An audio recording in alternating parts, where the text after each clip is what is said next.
why Jimmy G doesn't deserve much credit for Niners' success, according to Stephen A., and has Jason Garrett already been fired, but doesn't know it yet? Second hour, First Take, now.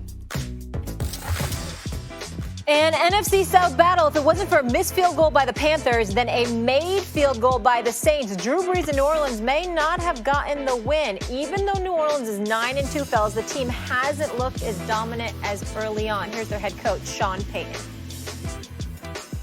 It wasn't our best game, and by far it wasn't their best game. And quite honestly, it wasn't New York's best game. And so it is what it is.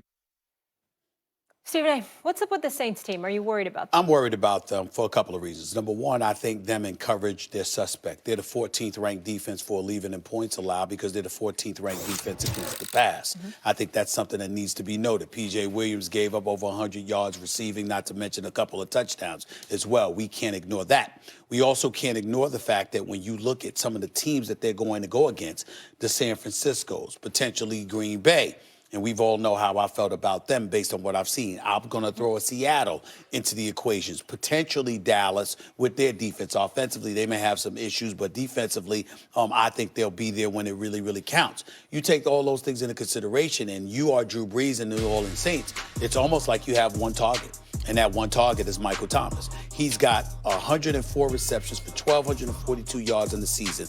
84% of the time that he's been targeted, he's connected. He's been connected by with Drew Brees. You know who their next leading receiver is? Their next leading receiver is Alvin Kamara, who's missed a couple of games and only has 421 yards receiving. Think about that discrepancy for a second. 1,242 to 421. That means there's really nobody else that's really seeing the ball. How is that going to work against some of the elite teams? Some of the elite teams in the game, as elite as Michael Thomas is, arguably the best receiver in football. We know how big time he is. He's getting $20 million a year. Nobody's blinked at that because we all know he deserves it. But what else do you have at your disposal? Particularly when you have an elite, great quarterback in Drew Brees, but one who will never be accused of being mobile. So when you have your quarterback as a stationary target who is primarily targeting one dude, who, by the way, you're not capitalizing off of a running game that's just middle of the pack in the National Football League. All those things give me cause to pause, not to mention the fact that the games themselves have been far too interesting, more interesting than they should have been. All right, look, if the question is, are the Saints unbeatable, the answer is no. But am I worried about them? We have to contextualize this. I'm also not worried about them. Look, their whole left side of their offensive line is not on the field right now. That's going to compromise you. They're getting a lot of penalties called against them. That's going to compromise you. You mentioned the offense in terms of receivers outside of Michael Thomas, who's an MVP candidate, right? Okay, there are kinks in the armor of every team. There's no team you look at and you can't nitpick. But what just happened yesterday? They beat their divisional rival in a close game where they played poorly but came out with a win. How did they really do it? With defensive stands late in the game. You know, like, well, he missed a field goal. Yeah, he did miss the field goal. He had to kick a field goal because they didn't score a touchdown because the defense bent but didn't break. Like in the moment of truth, they held. And against your divisional rival, the only one really in it in your division, Kyle Allen is their quarterback. Okay, still, you got it done. Like, there are going to be days like that. Divisional game, second place team, you didn't play well. The question is, do you come out with a win or not? They did, and we're going to kill them now. They're so good and so deep that without Drew Brees, they didn't lose a game. Teddy Bridgewater, and you might want to say going forward, could Teddy Bridgewater replace Drew Brees eventually? Maybe. But the point is, they're such a complete team that when you look for things, you say stuff like they're the 14th defense against the pass. It's out of 32 teams. That's pretty good. Max, it was a little close for comfort, though, as Stephen A. mentioned, with Kyle Allen at the helm.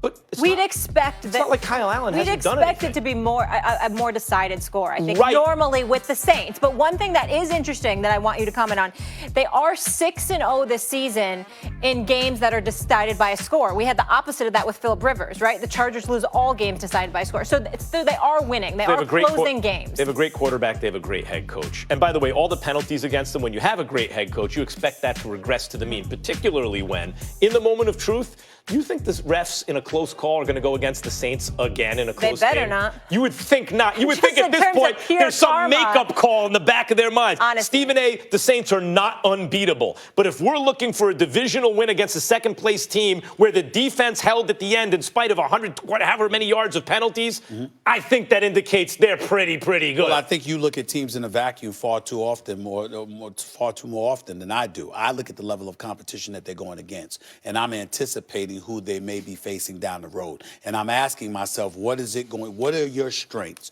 And is that going to be enough to beat those particular teams?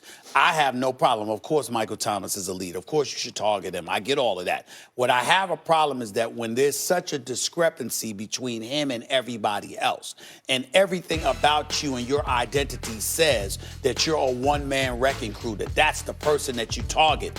I'm thinking against the better teams, is that going to work? Now, obviously, you look at a guy like Alvin Kamara and you say to yourself, he's expected to be there. You look at a guy like Michael Thomas, you say he's expected to be there. Then when you look at elite teams and you say, excuse me, if I can find a way to dare Jared Cook to beat me or somebody else, can I pull this off? That answer appears to be yes. And all I'm saying is if you're the New Orleans Saints, particularly how you were unable to get it done last year, even though that bogus pass interference that was never called should have been called and what have you, in the end, I'm looking at them and I'm saying, excuse me, there's a question mark in that regard because their success has never really been about their defense. The defense plays a role. We expect them to step up. They're physical. They get after it. We know that. But it almost always comes down to Drew Brees having to save the day. And if that is the case, I need Drew Brees to have somebody else other than Michael Thomas to rely upon. You know the expression, like, you're judged by the strength of your enemies? I think in this case, like, you can judge the Saints by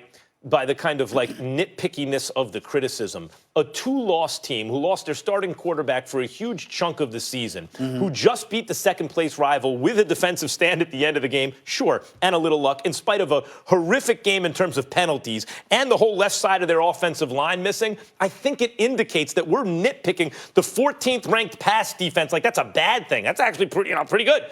The fact that those are the criticisms of this team indicate what an excellent team it is, top to bottom. Imperfect, but I ain't worried about the Saints. Or maybe how much we don't respect the Panthers, for that matter. We didn't expect them to be 31-31 at the end of the game. Two-loss team at this time of the year is pretty good. All right. By the way, Stephen A., you said 104 catches for Michael Thomas. 1,242 yards. Yeah, through 11 games. That's the most in NFL history. He passed Marvin Harrison on that note.